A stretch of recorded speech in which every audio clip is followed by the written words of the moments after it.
పాపం అరుణమ్మ పాలమూరు బిడ్డల కోసం త్యాగం చేసుకుంటున్నట్టు, గతంలో ఎన్నడన్నా త్యాగం చేసినట్టు ఈరోజు చేతులెత్తి దండం పెడుతున్న పాలమూరు బిడ్డలకి ఈ పార్లమెంటులో ఉన్నటువంటి మహిళామణులందరూ ఈ కాంగ్రెస్ పార్టీని ఓడగొట్టాలని ఒక మాట చెప్పు, కానీ ఆడపిల్లల మీద సెంటిమెంట్ ఎందుకు తీసుకొని పోయినావమ్మ? ఇంకా నయం, ఏడుస్తుండేనేమో కొద్దిసేపు అయితే బాధ తట్టుకోలేక యాక్టింగ్ అక్కడ కొడికత్తి అవి ఇవి యాక్టింగ్ అవుతుంటాయి కదా. ఈ అరుణమ్మ యాక్టింగ్ షురూ చేస్తుండేనేమో, నన్ను రేవంత్ రెడ్డి తిట్టిండు అని ఆడపిల్లల దగ్గర చేతులు ఎత్తి దండం పెట్టి అడుక్కునే స్థాయికి వచ్చింది అంటే ఈరోజు బీజేపీ ఓడిపోతుంది, గతంలో ఓడిపోయింది, ఇప్పుడు కూడా ఓడిపోతుందని భయం పట్టుకున్న డీకే అరుణమ్మ ఒకటే తీసుకొని పోయింది. నేను ఇందాక మేము మీడియా ప్రెస్ మీట్ అంతా చూసిన ఒకటే మాట, రేవంత్ రెడ్డిని తిట్టడము, మోదీ గారి గురించి మాట్లాడుతుంది. మోడీ ప్రభుత్వంలో పాలమూరు ఆడపిల్లలకి భద్రతనంట. తల్లి నీకు దండం పెడతా, మోడీ ప్రభుత్వంలో డబల్ ఇంజన్ సర్కార్లో మణిపూర్లో ఆడపిల్లలందరూ నడి రోడ్డు మీద నగ్నంగా అవమానించబడినరు, నడి రోడ్డు మీద మానభంగం చేసిండ్రు, సామూహిక మానభంగం చేసిర్రు. ఆ తల్లులారా ఒక్కసారి ఆ వీడియోలు చూసుకోండి. ఈ పాలమూరు ఆడపిల్లలందరూ కూడా డీకే అన్నమ్మకి గిట ఓటేస్తే మళ్ళీ మోదీ ఇక్కడేమైనా తీసుకొని వచ్చి మన పాలమూరు ఆడబిడ్డలకు గిట ఇబ్బంది పెట్టగలడు. ఈమె ఏదో ఆడపిల్లల సెంటిమెంట్ మీద పోయి చేతులెత్తి దండం పెట్టి రిక్వెస్ట్ చేసుకుంటున్నది. ఈ రిక్వెస్ట్కి ఆడపిల్లలందరూ కరుగుతారేమో అనుకుంటుంది, కానీ జరిగే పని కాదు. తెలంగాణ ఆడబిడ్డలకి కాంగ్రెస్ పార్టీ గుండెల్లో పెట్టుకొని చూస్తుంది. ముఖ్యంగా ఈ పాలమూరు ఆడబిడ్డలకి గౌరవం ఇస్తుంది ఈయన ఇక్కడున్నటువంటి ముఖ్యమంత్రి. మేమిచ్చినటువంటి ఆరోగ్యశ్రీ అయినా, మేమిచ్చినటువంటి గ్యాస్ అయినా, మేమిచ్చినటువంటి ఉచిత కరెంట్ అయినా, మేమిచ్చినటువంటి ఉచిత బస్సు ప్రయాణమైనా కాంగ్రెసే ఇస్తుంది. తెలంగాణ ఇచ్చింది కూడా ఒక మహిళ సోనియమ్మ. ఇది కదా తెలంగాణ కాంగ్రెస్ చేస్తున్నటువంటి అభివృద్ధి మహిళల కోసము. నువ్వేందమ్మా మాట్లాడితే పొద్దుముకుల రేవంత్ రెడ్డిని ఏం తిట్టిండమ్మా? నిన్న వీడియో చూడలేదా? బహిరంగంగా సమావేశం పెట్టిండు, 4 గోడల మధ్యలో రేవంత్ రెడ్డి తిట్టలేదు.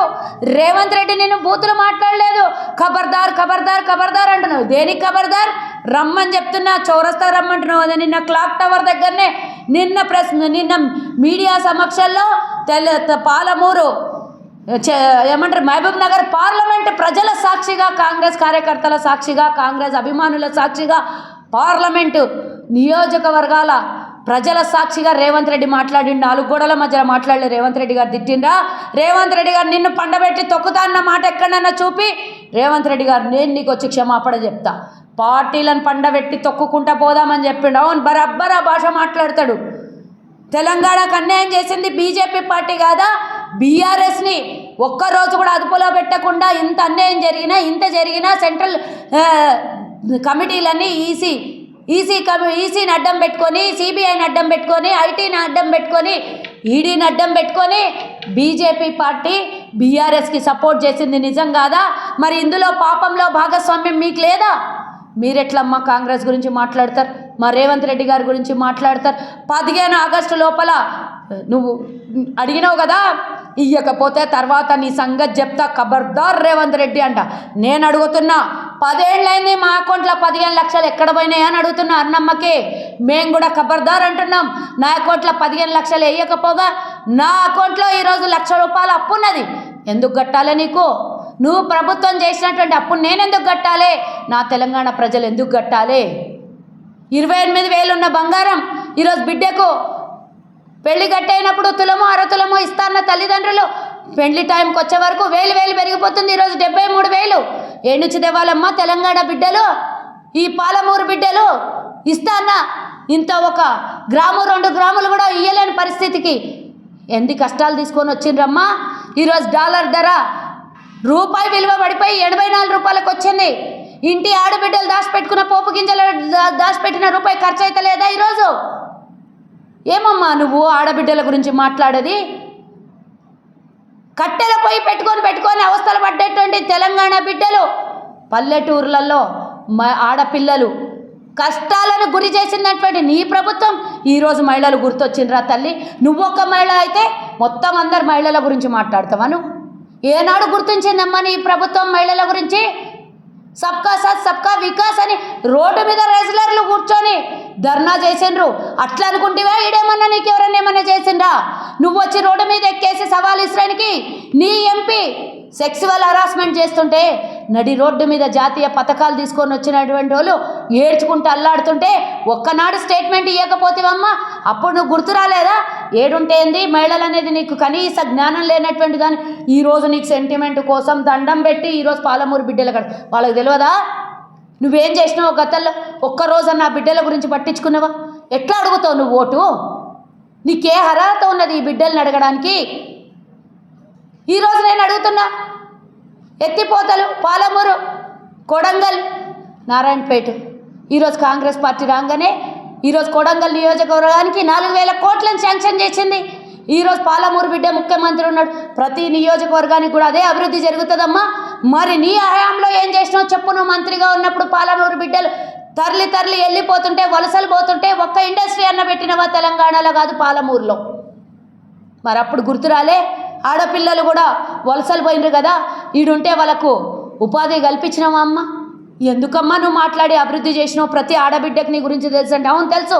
ఈ జిల్లాలోనే కాదు, పక్క మొత్తం రాష్ట్రం, ఉమ్మడి రాష్ట్రం కూడా తెలుసు కాంగ్రెస్ నీకు మంత్రిని చేసిందని. ఎందుకు తెలియవు నువ్వు?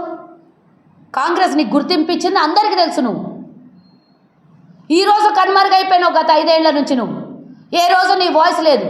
ఏ రోజు నువ్వు అభివృద్ధి కోసం ఒక్క రూపాయి అడిగింది లేదు, కొట్లాడింది లేదు.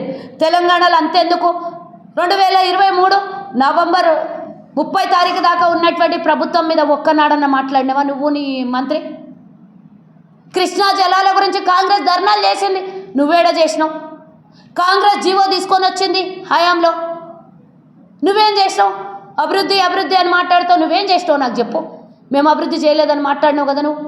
100 రోజులలోనే నీకు అభివృద్ధి కలవాలి అని అంటే 3,500 రోజులలో ఎంత అభివృద్ధి చేయాలి దేశాన్ని? 120 లక్షల కోట్ల అప్పు చేసినటువంటి మోదీకి ప్రశ్నించవా నువ్వు? ఎక్కడ పోయింది ఆ ధనమంతా అని?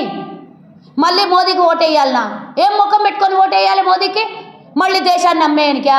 400 సీట్లు వస్తే రాజ్యాంగాన్నే తీసేస్తా అన్నటువంటి మోదీకి ఓటేయాలనా? అణగారిన వర్గాలు రేపు రిజర్వేషన్ లేకుండా అల్లాడిపోతే అది చూసి రాక్షస సంహారం చేసినట్ల రాక్షసుల్లాగా మీ సంహారం చేయకపోతే మళ్ళీ మా పరిస్థితి రాజ్యాంగాన్ని మార్చేసే పరిస్థితికి తీసుకొని వస్తారు. కాబట్టి పాలమూరు బిడ్డల్లారా, మహిళల్లారా, నేను కోరుకుంటున్నా, వీళ్ళు రాజ్యాంగాన్ని మారుస్తా అన్నారు. రాజ్యాంగాన్ని మార్చేటోళ్ళకు ఓటేద్దామా? ప్రభుత్వం భద్రత ఉన్నటువంటి ఉద్యోగాల్ని తీసేస్తారు.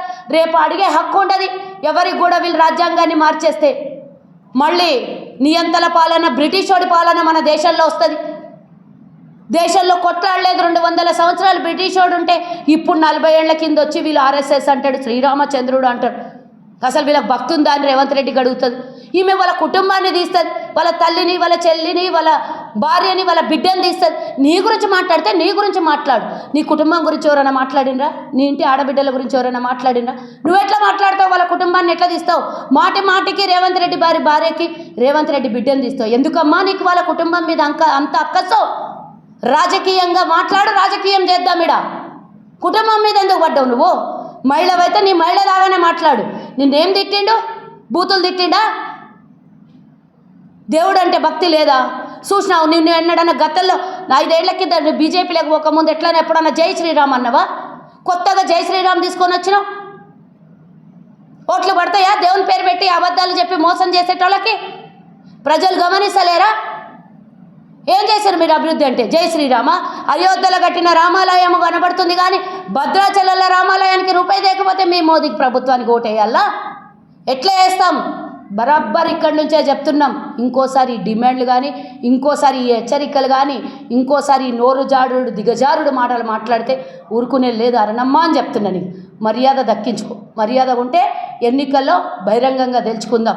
క్లాక్ టవర్ దగ్గరకు వస్తావా, లేకపోతే బస్టాండ్ దగ్గరకు వస్తావా, రైల్వే స్టేషన్ దగ్గరకు వస్తావా, ఇంకేడికన్నా వస్తావా? రా, నువ్వు చేసిన ఏందో చెప్దాం. రేవంత్ రెడ్డికి ఓటు నోటు దొంగ అన్నావు కదా నువ్వు చేసిన లిక్కర్ దొంగకన్నా ఎక్క దొంగతనం అదేందవుతుంది? అది ఎవరు కొంపలార్చి తీసుకపోయిన పైసా కాదు. నువ్వు అందరు కొంపలార్చినావు, అందరు తాళిబొట్లు తెగినాయి కల్తీ కళ్ళు అమ్ముతే. నీ చరిత్ర కన్నా హీనమైన చరిత్ర ఎవరిదన్నా ఉంటుందా? బయట పెడితే చాలా ఉంటుందమ్మా. నీ చరిత్ర ఎక్కడి నుంచి మొదలైందో అందరికీ తెలుసు. ఫస్ట్ తప్పు చేసినందుకు మీ పాలమూరు బిడ్డల క్షమాపణ అడుగు. కల్తీ కల్లో అమ్మి ఎంతోమంది పుస్తలకు ఎసరు పెట్టిన నువ్వు ఈ మాటలు మాట్లాడకు.